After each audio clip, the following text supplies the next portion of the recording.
This travel about Beacon Hill near Newbury, UK. Climb up the steep hill to this impressive Iron Age hill fort just 6.5 miles from Newbury town centre, and you can enjoy fabulous views across the North Wessex Downs. You'll even get a fantastic bird's eye view of Highclere Castle, the real-life Downton Abbey, from the site of one of the beacons that formed a network across Hampshire as part of Britain's early defence and communication system. Of particular interest when you reach the top is the grave of the 5th Earl of Carnarvon, who played a prominent part in archaeological expeditions to Egypt, where he and Howard Carter discovered and opened the tomb of Tutankhamun in 1922. Highclere Castle itself is home to the Carnarvon family, and it's worth allowing a full day to visit the castle and its grounds, and climb Beacon Hill, before heading back into Newbury town centre to relax over dinner in one of the town's popular restaurants.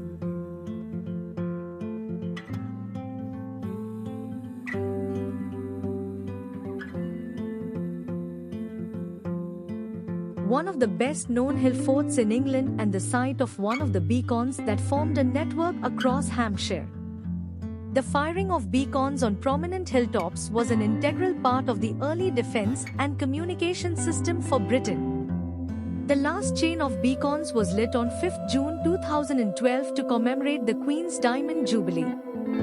The hill fort on the top of the hill has never been excavated, but other survey techniques have revealed many huts and storage pits from the Iron Age residents of the hill.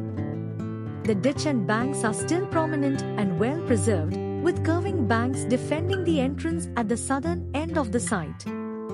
Within the enclosure is the grave of the 5th Earl of Carnarvon, who played a prominent part in archaeological expeditions to Egypt, including his final trip to the Valley of the Kings.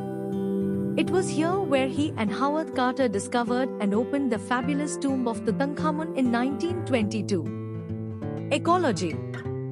The site is a chalk grassland habitat. Chalk grassland would have covered the large areas of downland in southern England, making good grazing for sheep. The mark of centuries of sheep grazing are the slopes with a stepped appearance.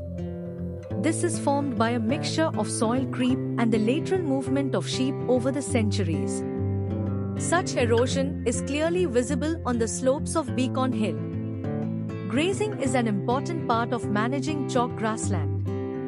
The constant feeding of the animals stops scrub from taking over the grassland. The number of animals allowed to graze an area is an important consideration. Too many animals will cause the floral community to suffer.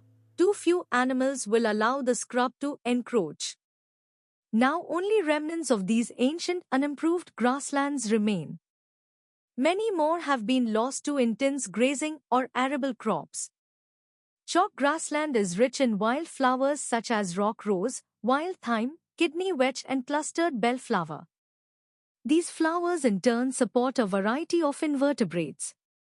One such invertebrate is Osmia bicolor, a scarce solitary bee that resembles a small red-tailed bumblebee. It feeds on birds' footfall and nests in disused snail shells. Many birds are also found on chalk grassland.